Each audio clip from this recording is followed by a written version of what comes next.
दोस्तों, धरती में जीवन की उत्पत्ति इकलौता ऐसा सवाल है जिसका जवाब आज भी अच्छे अच्छे वैज्ञानिकों को नहीं पता है।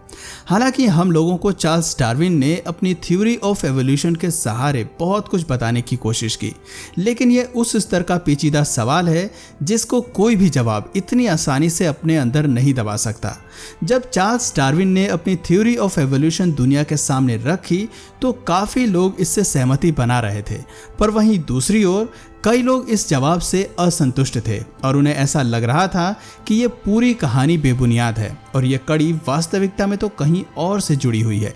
अपनी इसी आशंका और असंतोष के चलते उन वैज्ञानिकों ने अपनी खोज को नहीं रोका और अंततः दुनिया के सामने एक ऐसी शोध रखी जिससे किसी का भी मुंह मोड़ पाना असंभव था। तो नमस्कार दोस्तों, आप सभी का स्वागत है मिस्टर स्पेस में, जहां हम लोग फिर से आपके लिए ब्रह्मांड के एक और रोचक किस्से को लेकर आए हैं। तो बिना वक्त ज़ाया करे चलिए शुरू करते हैं। तो वीडियो पर वापस आते हैं और एक बार फिर से जीवन की उत्पत्ति के उस सिरे से शुरू करते हैं। ज़्यादातर ऐसी थ्योरीज में हमें ये बताया जाता है कि पृथ्वी पर जीवन माइक्रोब लेवल से शुरू हुआ। पहले केवल अर्थ पर सिर्फ माइक्रोब्स और कुछ बैक्टीरिया थे, लेकिन जैसे जैसे समय बीतता गया वो विकसित होते गए। ना सिर्फ उनका आकार बढ़ता गया बल्कि उनमें और भी कई सारे बदलाव हुए और इन्हीं बदलाव से वेरियस स्पीशीज बनती गई, जैसे मछलियाँ, बंदर, इंसान और भी बाकी सारे जीव। अब इसमें कोई दो राय नहीं थी कि ये बहुत ही ज़्यादा ट्रस्टवर्थी थ्योरी लग रही थी और इसी के चलते सभी लोग माइक्रोब्स वाली इस थ्योरी को अपना आंसर मान ही चुके थे। लेकिन तभी एक थ्योरी ऐसी इस दुनिया के सामने आई जिसने वैज्ञानिकों के मन में कई सारी आशंकाएं पैदा कर दी और इस थ्योरी का नाम है द पेंस्पर्मिया थ्योरी। बेसिकली अभी तक हम लोग बात कर रहे थे कि जीवन पृथ्वी के अंदर से ही शुरू हुआ है और यह नेचुरल प्रोसेस ऑफ एवोल्यूशन का ही एक रिजल्ट है, लेकिन ये पेंस्पर्मिया थ्योरी इस चीज़ को सिरे से नकार देती है और ये कहती है कि हमारी पृथ्वी पर जीवन की शुरुआत इस ग्रह से नहीं बल्कि किसी और जगह से शुरू हुई है। इसके अकॉर्डिंग किसी और प्लैनेट पर या सेलेस्टियल ऑब्जेक्ट पर पहले जीवन था, लेकिन कुछ सर्कमस्टेंसेस की वजह से इंटरगैलेक्टिक सिविलाइजेशन ने जीवन का कुछ कण पृथ्वी पर भेज दिया, जिसका मतलब कि हम लोग जिस जीवन की उत्पत्ति को धरती का पहला कदम मान रहे थे वो उत्पत्ति कहीं और से हुई है और इस वजह से इतिहास को पढ़ने का हमारा नज़रिया ही बेबुनियाद निकल गया। लेकिन यह फिर भी एक ऐसी आधी अधूरी कहानी थी जिस पर विश्वास करना इतना भी आसान नहीं था और इसीलिए जब इसमें आगे जाकर कई तरह के शोध की गई तो इसी पेंस्पर्मिया थ्योरी को मेनली 3 टाइप्स में बांट दिया गया। पहली लिथोपेंस्पर्मिया, दूसरी बैलिस्टिक पेंस्पर्मिया और तीसरी डायरेक्टेड पेंस्पर्मिया।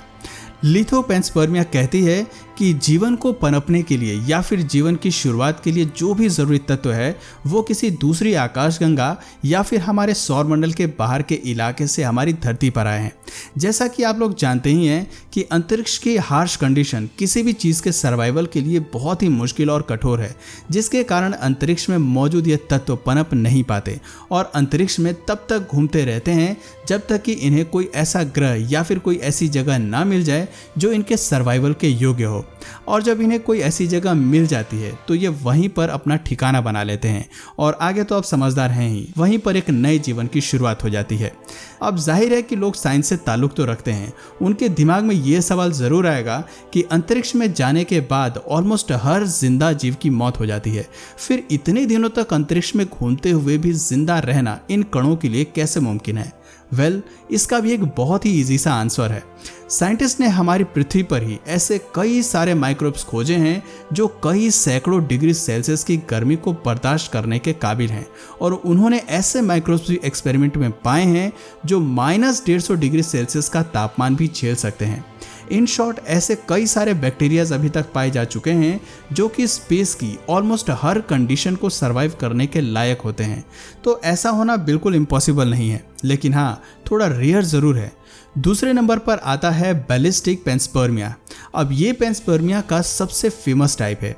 इसके अनुसार हमारी पृथ्वी पर जीवन हमारे सोलर सिस्टम के ही किसी दूसरे ग्रह या सेलेस्टियल बॉडी से आया है।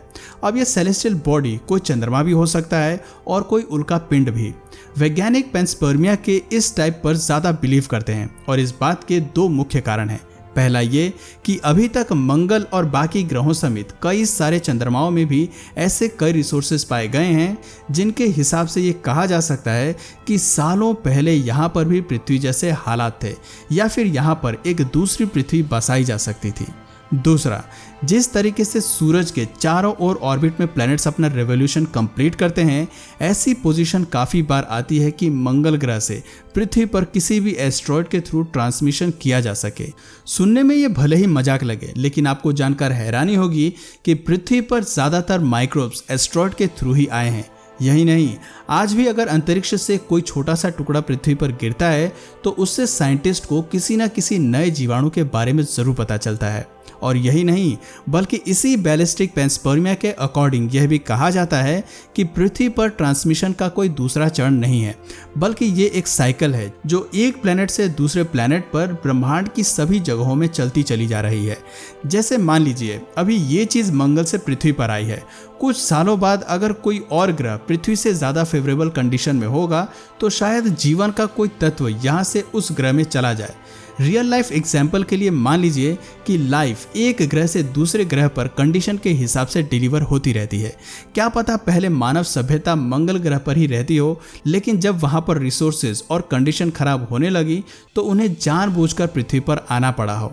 आखिरकार ब्रह्मांड हमें कभी भी अचंभित कर सकता है। और इसी के साथ अब बात करते हैं हमारे आखिरी, सबसे डिस्प्यूटेड और सबसे ज़्यादा डरावने हमारे तीसरे पेंस्पर्मिया यानी कि डायरेक्टेड पेंस्पर्मिया की। इसके हिसाब से हमारी पृथ्वी पर जीवन नेचुरली ना तो सौरमंडल के बाहर से और ना ही सौरमंडल के अंदर से कहीं से आया है, बल्कि इसके हिसाब से पृथ्वी पर जीवन प्राकृतिक तौर से आया ही नहीं, बल्कि ये एक सोचा समझा एक्सपेरिमेंट था जिसे किसी हाईली सिविलाइज्ड सभ्यता ने प्लान किया है। आसान भाषा में समझाऊं तो आप कह सकते हैं कि हमारा पृथ्वी पर आना या फिर जीवन का पृथ्वी पर बसना एलियंस की एक सोची समझी रणनीति थी और कुछ नहीं।